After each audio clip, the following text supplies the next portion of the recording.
आज मंत्रिमंडळाच्या बैठकीमध्ये नियमितपणाने काही विभागांचे प्रस्ताव त्या ठिकाणी आले, त्याला मंत्रिमंडळाने मान्यता दिली।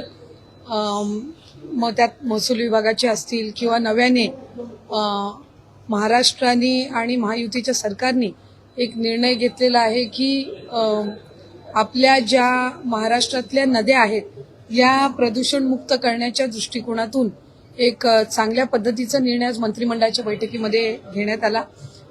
खरं तर आज काल 31 मार्च रोजी महिला व बाल विकास विभागाअंतर्गत महायुतीच्या सरकारच्या वतीने जी मुख्यमंत्री माझी लाडकी बहीण योजना सुरू आहे त्याची ई-KYCच्या संदर्भातली मुदत ही काल 31 मार्च रोजी त्या ठिकाणी संपली।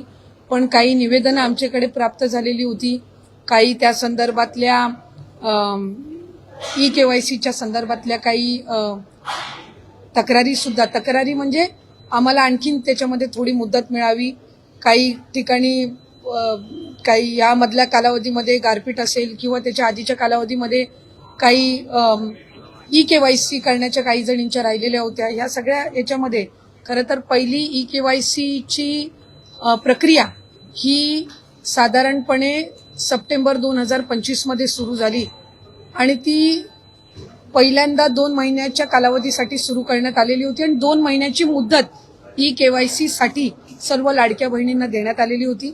पण त्यानंतर राज्याचे मुख्यमंत्री देवेंद्र फडणवीस साहेब, उपमुख्यमंत्री शिंदे साहेब आणि तत्कालीन उपमुख्यमंत्री अजितदादांच्या सूचनेनुसार ती मुदत 31 डिसेंबर पर्यंत वाढवण्यात आलेली होती।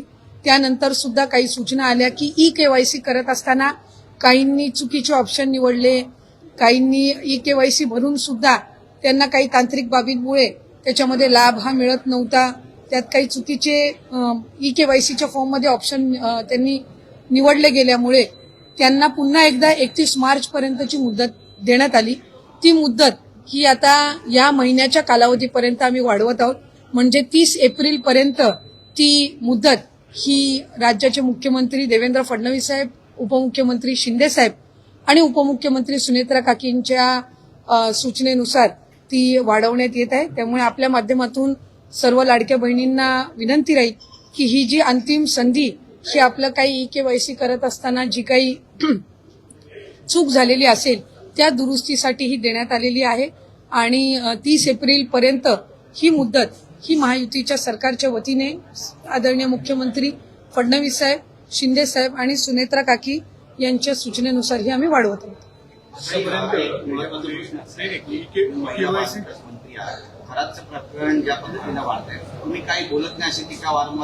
नाही, खरं तर ही टीका अतिशय दुर्दैवी आहे, कारण मी ज्या वेळेला हे प्रकरण झालं त्यावेळेला सर्वात पहिले या संदर्भातले प्रतिक्रिया देणारे जे काही मोजकी जण होती त्याच्यातली मी एक होती।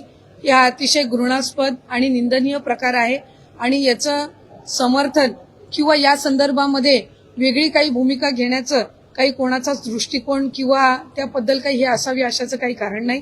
मी त्यावेळेलाही स्पष्टपणाने म्हटले होते की राज्याचे मुख्यमंत्री देवेंद्र फडणवीस साहेबांनी त्या संबंध प्रकरणामध्ये एक SIT स्थापन केलेली आहे, त्याचा संपूर्ण जे काही त्या SITचे जे इन्चार्ज आहेत त्या एक महिला अनुभवी पोलीस अधिकारी त्या ठिकाणी दिलेले आहेत आणि जी राज्याचे मुख्यमंत्री देवेंद्र फडणवीस साहेबांची भूमिका आहे त्यांच्या मंत्रिमंडळातलीच मी एक सदस्य आहे।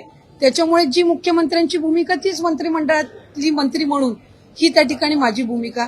त्यामध्ये एक गोष्ट आहे की ज्या महिलांवर त्याच्यामध्ये अन्याय झाला, ज्या पीडित महिला आहेत यांना न्याय देणं, यांना न्याय मिळणं हा त्याच्यातला मूळ आणि प्रामुख्याचा मुद्दा आहे आणि त्या संदर्भामध्ये आम्ही मुख्यमंत्री महोदयांनाही विनंती केली, एक महिला म्हणूनही केली, एक लोकप्रतिनिधी म्हणूनही केली आणि महिला व बाल विकास विभागाची मंत्री म्हणूनही केली की त्या पीडित महिलांना न्याय मिळाला पाहिजे एक, आणि त्याच्यामध्ये जे कोणी दोषी असतील त्यांना कठोरातली कठोर शिक्षा ही त्या ठिकाणी झाली पाहिजे। नाही, मला म्हणजे पक्षांतर्गत किंवा अशा पद्धतीनं कुठेही त्या संदर्भातली चर्चा आज आमच्या कॅबिनेटच्या पूर्व बैठकीमध्ये झाली नाही। त्या संदर्भामध्ये सुद्धा राज्याचे मुख्यमंत्री देवेंद्र फडणवीस साहेबांनी जिरवाळजींना हे त्यांनी सूचना दिलेल्या आहेत की जो काही प्रकार असेल त्या संदर्भातली त्यांनी रितसर तक्रार ही पोलिसांमध्ये करावी, त्यानुसार त्यांनी केलेली आहे. त्या संबंध व्हिडिओज त्या सगळ्या प्रकरणाची शहानिशा झाल्याच्या नंतर माननीय मुख्यमंत्री महोदय फडणवीस साहेब असतील आणि आदरणीय आमच्या नेत्या सुनेत्रा काकी असतील हे त्या संदर्भातला योग्य तो निर्णय घेतील. गडकरी साहेबांनी विलगीकरणाच्या बाबत आधी भूमिका मांडली होती की विलगीकरण चर्चाच नव्हते, पण काल कधी कधी बोलतात ते म्हणले की बाबा चर्चा होती, कल्पना आहे. हे नेमकं विरोधाभास विधान नेमकं काय आहे? नाही, त्यांनी सुरुवातीपासून ही भूमिका घेतली की दादा असतानाचं विलनीकरण आणि दादांच्या पश्चातलं विलनीकरण हे दोन वेगवेगळ्या बाबी त्या ठिकाणी आहेत. सुरुवातीच्या कालावधीमध्ये जो काही संबंध आवाज करण्यात आला विलनीकरण दादांची शेवटची इच्छा, त्यावेळेला खऱ्या अर्थानं दादांचा झालेला अपघात, त्या सगळ्या संबंध परिस्थितीमध्ये लगेचच विलनीकरणाची जी चर्चा सुरू झाली त्याच्यातून एक संभ्रमाचं वातावरण हे त्यानिमित्ताने झालं. आणि जसं त्या म्हणजे आदरणीय पवार साहेबांच्या राष्ट्रवादी काँग्रेस पक्षाच्या नेत्यांमध्ये एक संघटितपणाने त्या संदर्भामध्ये चर्चा झालेली होती, तशा पद्धतीनं संघटित चर्चा ही राष्ट्रवादी काँग्रेस पक्षाच्या अजितदादांच्या पक्षामध्ये झालेली नव्हती.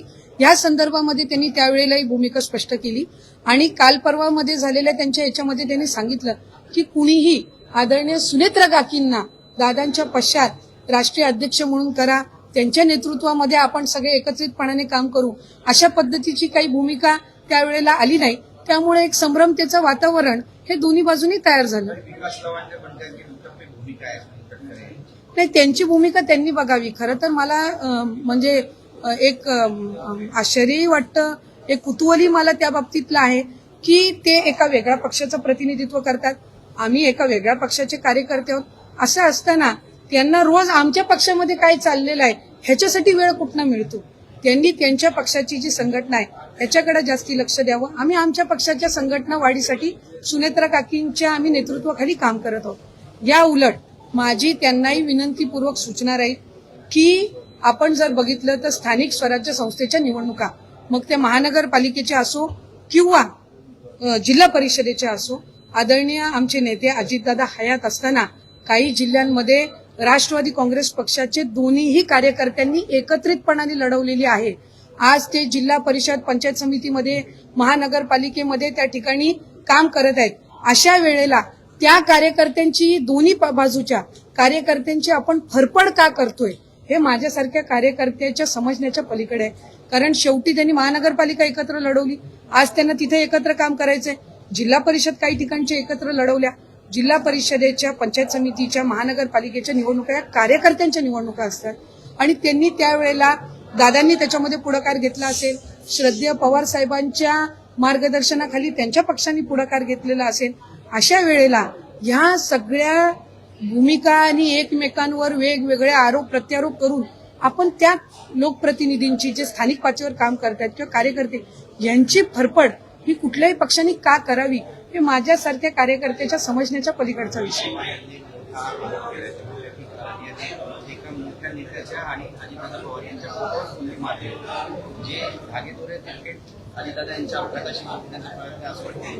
खरं तर हा महाराष्ट्र पुरोगामी महाराष्ट्र म्हणून ओळखला जातो, विकसित महाराष्ट्र म्हणून ओळखला जातो. खरातांचं झालेलं प्रकरण हे अतिशय निंदनीय आहे, एकदम निंदनीय. त्याचं समर्थन किंवा त्याची बाजू किंवा काय हे कोणीही कुठल्याही बाजूनी घेण्याचं काही कारण नाही. आम्ही सगळेच मग कुठल्याही पक्षाचे असो, आज लोकप्रतिनिधी म्हणून मी असेल, त्यांच्या पक्षाचे काही असतील, त्यानंतर शिवसेनेचे दोन्ही बाजूचे काही असतील, काँग्रेसचे असतील का भारतीय जनता पक्षाचे असतील, कुठलाही नेता यांनी कुठल्याही घटनेचं समर्थन हे केलं नाही. एक आहे की सगळ्याच राजकीय मंडळींना सर्व पक्षाच्या हा एक धडा आहे की पुरोगामी महाराष्ट्रामध्ये आपण वावरत असताना एखाद्या कुठल्याही गोष्टीच्या आपण कुठल्याही बाबतीमध्ये एक सल्ला घेणं किंवा वेगवेगळ्या पद्धतीनं म्हणजे आपण त्यांच्याकडे एक बोलतो ना काय पुढचं जाणून घेण्याच्या दृष्टिकोनातून असेल किंवा काय असेल, ह्या सगळ्या बाबतीतला हा सगळ्याच राजकारण्यांना मिळालेला एक धडा आहे. पण या आपल्या माध्यमातून मला आणखीन एक सांगायचंय की वेगवेगळे फोटो याच्यामध्ये आले, वेगवेगळ्या नेत्यांचे फोटो आले, वेगवेगळ्या राजकीय पक्षातले ते होते. कुठल्याही राजकीय पक्षातल्या नेत्यांनी त्यांनी जे कृत्य केलंय त्याचं समर्थन केलं का? त्याची बाजू कोणी मांडली का? नाही. याचा अर्थ असा की वेगवेगळ्या सार्वजनिक कार्यक्रमांमध्ये त्यांची भेट झालेली असेल. याचा अर्थ असा नाही की हे जे निंदनीय प्रकरण झालेलं आहे याचं कोण समर्थन करतं का हे त्यांना माहिती होतं. त्याच्यामुळे याच्यामध्ये पडण्यापेक्षा आज राज्याचे मुख्यमंत्री देवेंद्र फडणवीस साहेबांनी SIT जी स्थापन केलेली आहे त्या चौकशीमध्ये ज्या काही गोष्टी आहेत त्या शहानिशा होतील. आज बघितलं कोणी महिला कुठल्याही पक्षाचे असो कुठल्याही यांच्यावर आरोप करत आहेत. कोण रश्मी वहिनींचं नाव घेतं, कोण इथं नीलमताईंचं नाव घेतं, कोण माझ्याही संदर्भामध्ये मी भूमिका स्पष्टपणे मांडत नाही ह्या संदर्भामध्ये नाव घेतं.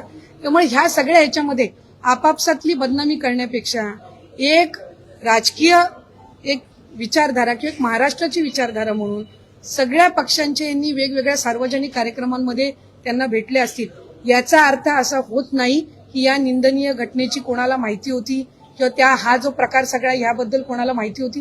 जर माहिती असती तर कुठलाही महाराष्ट्रातला राजकारणी हा त्यांना भेटला नसता याची मला एक लोकप्रतिनिधी म्हणून खात्री.